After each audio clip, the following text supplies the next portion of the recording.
Thank you all for joining us this afternoon. Let me start by saying this. I do not take this executive action lightly. I would have preferred to work in a more collaborative approach. I would have preferred to do the work with our allies in City Council to pass legislation ultimately. And we were doing that. We were doing just that. But some of the leaders who we are working with are standing behind me today.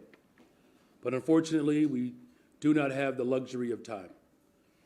We have received credible reports that we have days, not weeks, before our city sees some type of militarized activity by the federal government. It is unclear at this time what that will look like exactly. We may see militarized immigration enforcement. We may also see National Guard troops. We may even see active duty military and armed vehicles in our streets. We have not called for this. Our people have not asked for this. But nevertheless, we find ourselves having to respond to this. Let me be absolutely clear. Although we believe the reports we have received are highly credible, this is an erratic, impulsive administration, and it is not always possible to understand and know exactly how he will move. He could change his mind, he could reverse course. In fact, I encourage him to do that. But still, we take these threats seriously, and we find ourselves in a position where we must take immediate, drastic action to protect our people from federal overreach. I'm signing an executive order today that will launch the Protecting Chicago initiative. This is a project that builds on the months of preparation that we have done that has led up to this very moment. Protecting Chicago will ensure that every Chicagoan knows their rights, that every single family is prepared, and every part of city government is directed to protect the people of Chicago from federal action. This sweeping executive order directs our Department of Law to pursue any and every legal mechanism to hold this administration accountable for violating the rights of Chicagoans. This order affirms that the Chicago Police Department will not collaborate with military personnel on police patrols or civil immigration enforcement. We will not have our police officers who are working hard every single day to drive down crime, deputized to do traffic stops and checkpoints for the president.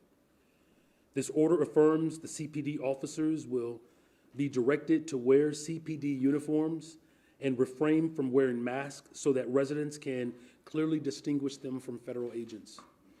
And finally, as I said, it establishes the Protecting Chicago initiative, the most sweeping campaign of any city in the country to protect ourselves from the threats and actions of this out-of-control administration. We will protect our Constitution, we will protect our city, and we will protect our people. We do not want to see tanks in our streets. We do not want to see families ripped apart. We do not want grandmothers thrown into the back of unmarked vans. We don't want to see homeless Chicagoans harassed or disappeared by federal agents. We don't want to see Chicagoans arrested for sitting on their porch. That's not who we are as a city, and that's not who we are as a nation. My team and I have spoken with the governor, the county president, and with our federal delegation, and we are in complete alignment. The time for action is now. With that, I will sign this executive order and then return for follow-up questions. I'm going to move the mic right.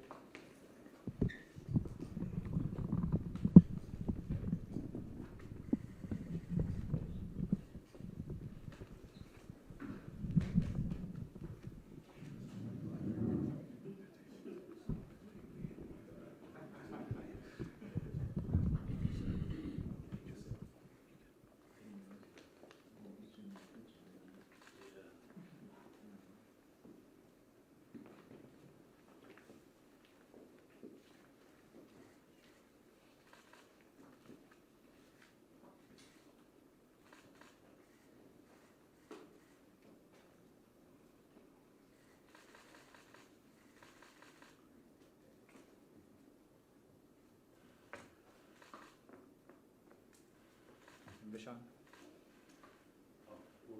Yeah, and hold it up. Vishon, on you. Get as close as we can on the side over there, please. Right over there. Tighten up.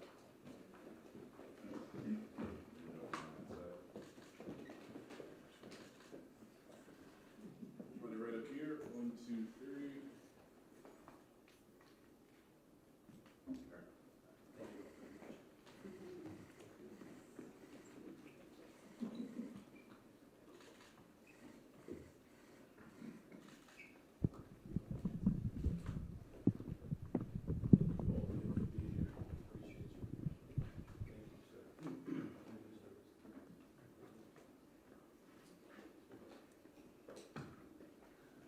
We'll take a few questions. Go around for a second. We have made it to the afternoon, yes. Thank you for this.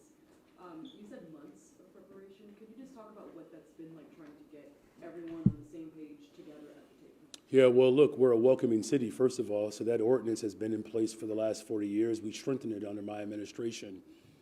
So the moment that President Trump secured enough electoral votes to become the 47th president, we are fully aware of his animus against working people and particularly immigrant communities.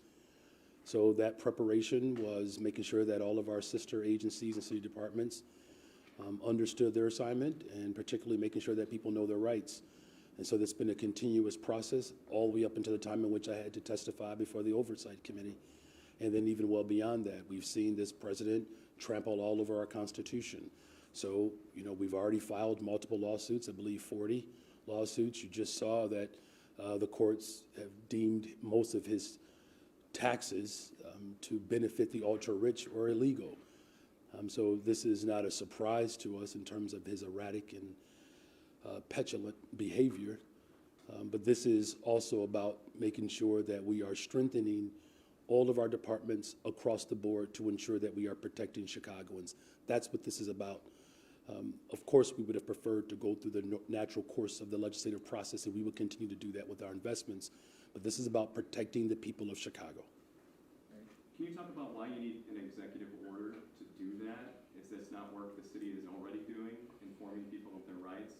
What does this executive order actually do? Well, one of the things that it does is it ensures that there's a clear distinction between our local police department and federal agents. It gives a very clear directive, but it also gives very specific directives to our law department to make specific FOIA requests so that if there's any immigration enforcement that's happening in our city, we have to know about it. Just back in June 4th, there was an entire operation in our city that the federal government didn't disclose. This is about uncovering the truth. But this is also about making sure that every single legal measure that's available to us, that my law department pursues it. But it's also ensuring that all of our departments are in lockstep to protect Chicagoans. That's what this is about. This president continues to go well beyond the bounds of the Constitution to the extent in which our democracy is in peril right now. I'm going to do everything in my power as the mayor of this city to protect Chicagoans. How important do you think it is to be ahead of this before any federal agents are in Chicago to make sure that CPD and federal law enforcement know how to work together? And there's a lot of coordination that happens between those two, and I think this is a step forward, correct, to make sure that you're taking out federal agents from the shadows and defining what we expect. Well, look, you framed it quite well, and quite frankly, the reason why this executive order is so paramount is because even though we know that this president is behaving outside of the bounds of the Constitution, it hasn't stopped him, but it stops in Chicago. And so this is about making a very clear distinction between what our law enforcement engages in versus what federal agents engage in. Because look, we have collaborated before, particularly getting guns off the streets of Chicago, the trafficking of drugs, the trafficking of human beings across this country. You know, we have just had a major breakthrough where guns that were trafficked in from Indiana and Mississippi, we were able to interrupt that and get over 150 guns off the streets of Chicago. That's not what's happening right now. And so this executive order makes it emphatically clear that this president is not going to come in and deputize our police department.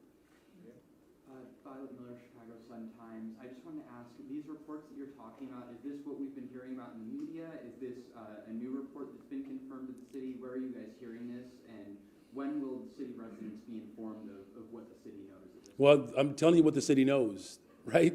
And here's what we do know, that the federal government, under the direction of President Donald Trump, is preparing to send an expansive slew of federal agents to the city of Chicago.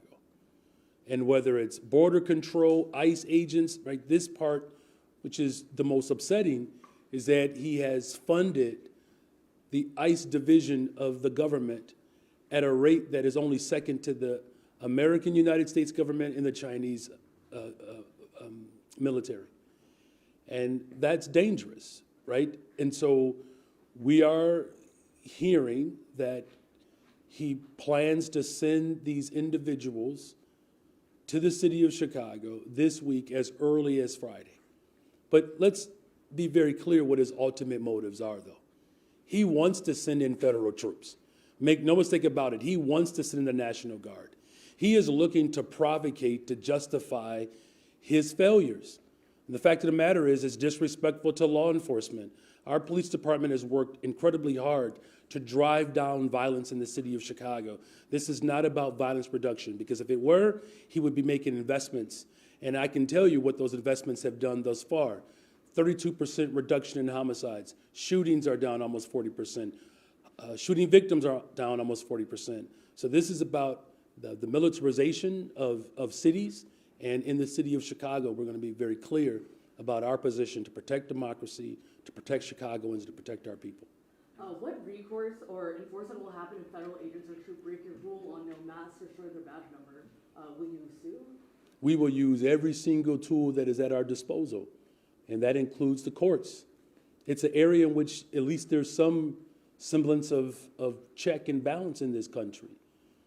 Look, he's tried to sue cities like mine, and he lost, particularly around trying to withhold federal dollars because we are a welcoming city.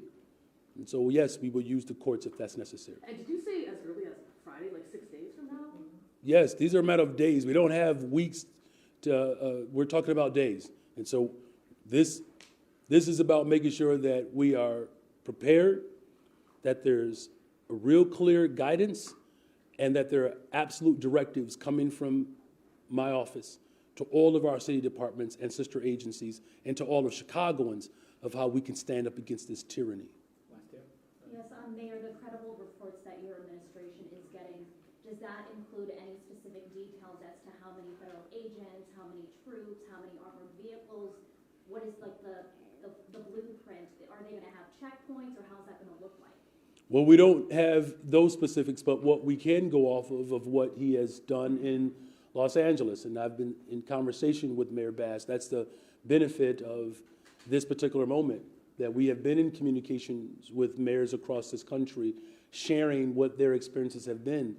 And so what his ultimate desire is to come into our city, to break the Constitution, and to break our democracy, and to break our city. And Chicago is going to remain firm in our position. We're going to be prepared for anything and everything.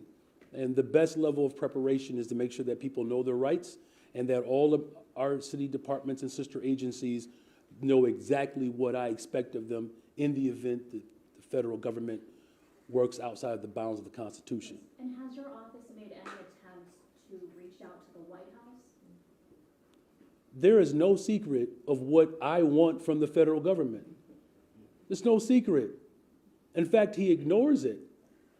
$800 million that he took from cities like Chicago for violence prevention. What a slap in the face to the people who serve this city, to try to override local authority. We've said fund our education system, invest in affordable housing, ensure that we are collaborating to get guns off the streets of Chicago. We're stopping guns being trafficked in from states that voted for him. And so now we do all of this hard work, this group assignment in the city of Chicago, and he wants to come at the end of the year before the assignment is due to try to put his name on the paper. He is reckless and out of control. He is the biggest threat to our democracy than we've experienced in the history of our country. Last question. Mayor, your executive order's already in breach with mixed reaction. He's not here. Alderman Ray Lopez tweeting out early this morning, an order not worth the paper it's printed on. In reality, how effective do you think this order is going to be? Because these are federal agents we're talking about. They're taking orders from the federal government, not from the city of Chicago. Yeah, and I don't take orders from the federal government. Thank you all very much.